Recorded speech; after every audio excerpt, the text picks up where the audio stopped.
Hello students, welcome back to my channel. Today we are going to study a new lesson that is from the diary of Anne Frank, and this lesson is written by Anne Frank herself, and this lesson is an excerpt from the diary of a young girl. ठीक है, ये आपको याद रखना है कि ये lesson है जो the diary of a young girl का एक छोटा सा पार्ट है जो हम पढ़ रहे हैं from the diary of Anne Frank. And जो एनी फ्रैंक है वो जो उसका जो फुल नेम है वो क्या है, Anneliese Marie, and she was born on 12 June 1929 and she was a German and Jewish girl. ठीक है, German born and Jewish girl.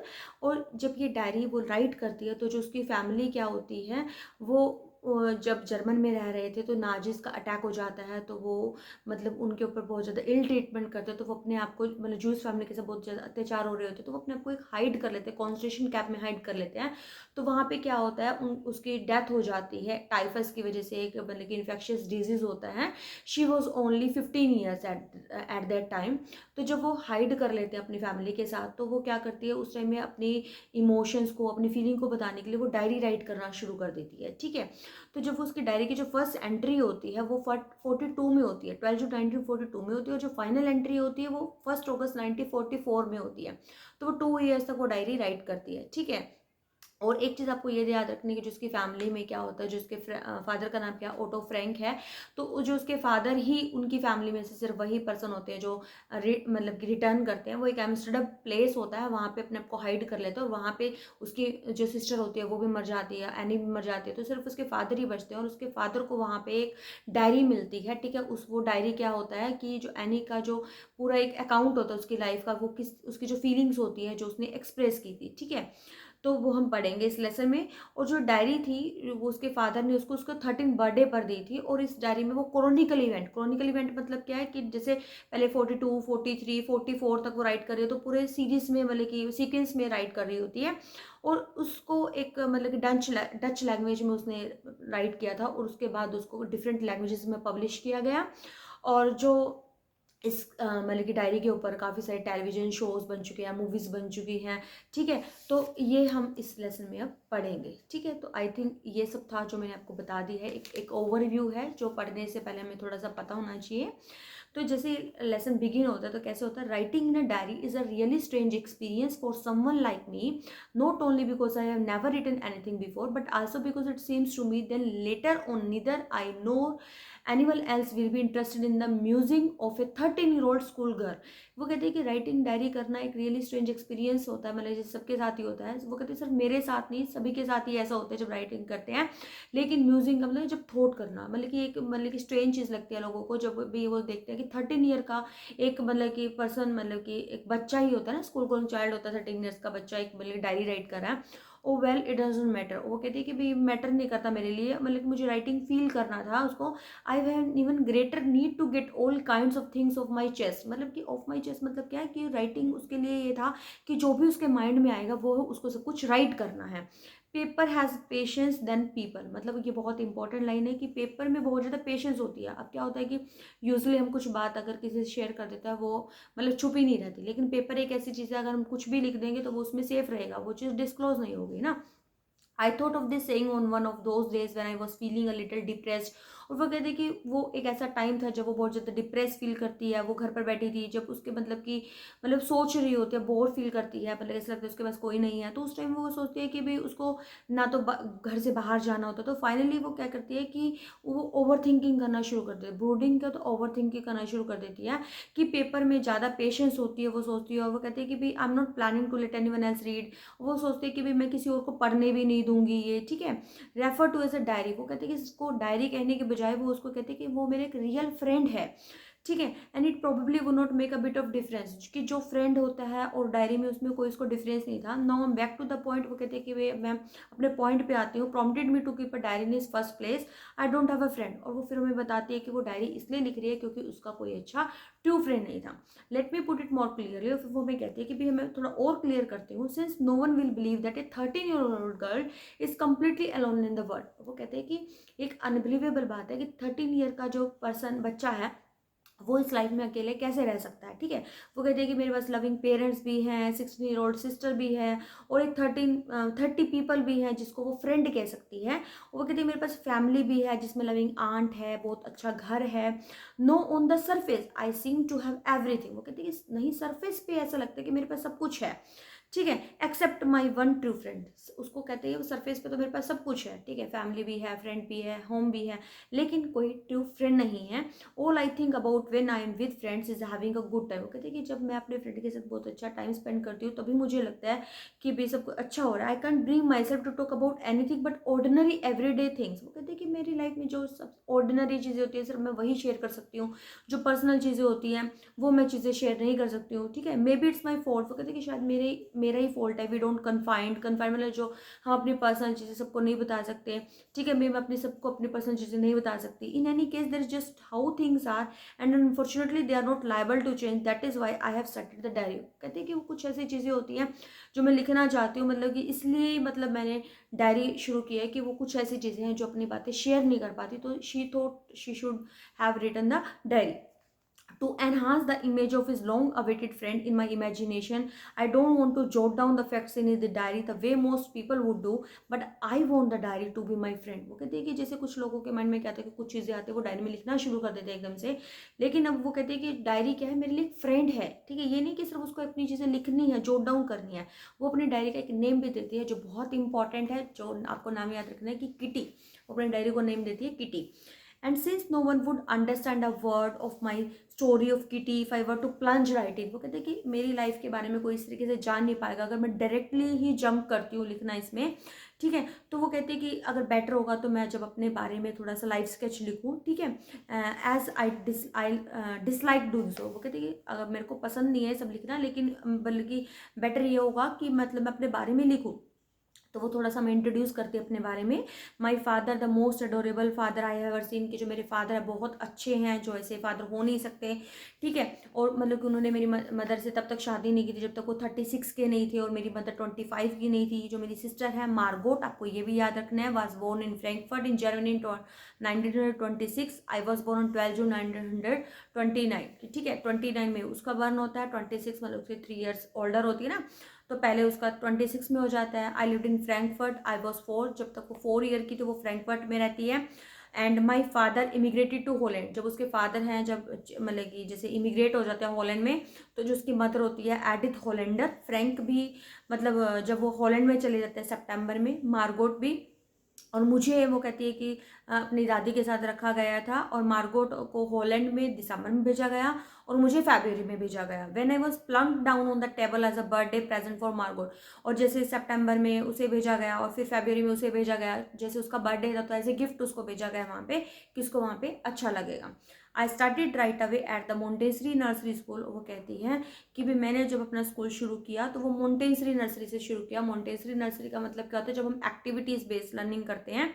वो कहती है कि जब मैं 6 ईयर की थी तो मैं वहीं पे अपना जो फर्स्ट फॉर्म मैंने वहाँ पे शुरू किया, और 6th मतलब कि in the 6th form my teacher was Mrs cuprous. और 6th ग्रेड में जो उसकी टीचर होती है मिसेस क्यूप्रस, जो हेड मिस्ट्रेस होती है, जब एंड टाइम होता है उसका स्कूल वो छोड़ने का, तो उसकी जो टीचर्स के आइज में टीयर्स होते हैं और एक हार्ट ब्रेकिंग फेयरवेल होती है। In the summer of 1941 grand माँ फेल इल। और वो कहती है कि 1941 में उसकी दादी की तबीयत बहुत ख़राब हो गई थी और उस टाइम उसका ऑपरेशन होना था, और उसका जो बर्थडे था वो भी बहुत ही मतलब लिटिल सेलिब्रेशन से होता है। ग्रैंड माँ डाइड इन जनवरी 1942, और जो उसकी ग्रैंड माँ होती है वो उसकी डेथ हो जाती है 1942 में। No one knows how often I think of her, कि कौन जानता है कि भाई उसको अपनी दादी से वो कितना प्यार करती थी, ठीक है, और अभी भी कितना प्यार करती है। जो उसके बर्थडे की सेलिब्रेशन थी 1942 में, वो अब क्या है कि was intended to make up for the other, कि and grandma candle was lit along with the rest. और जब वो अपने बर्थडे सेलिब्रेट करने वाली थी उसी ईयर में, तो वो जो कैंडल होंगी वो कहती है कि उसकी मदर के लिए, ग्रैंड मदर के लिए होंगी, ठीक है, जिससे उसकी ग्रैंड मदर की मतलब की सोल को पीस मिलेगी।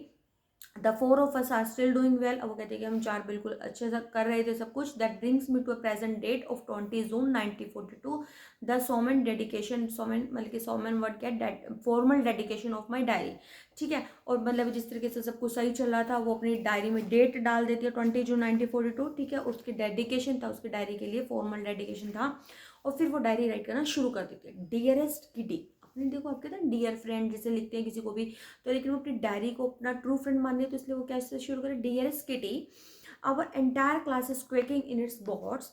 अच्छा, और डियरेस्ट डायरी किटी करने से पहले वो डेट भी मेंशन करती है, जिस डायरी की एंट्री होती है सैटरडे 20 जून 1942। ठीक है, वो कहते हैं कि हमारी entire class is quaking in its boots, मतलब क्या होता है कि अपने अपने उसमें सभी जो पूरी क्लास है वो शोर मचा रही थी। Reason of course is the fourth coming meeting in which of the teacher decide who will move up to the next form and who will be kept back. और उस क्लास में डिस्कशन चल रहा था कि कितने बच्चे जो उस क्लास में रहेंगे, कितने बच्चे मूव करेंगे।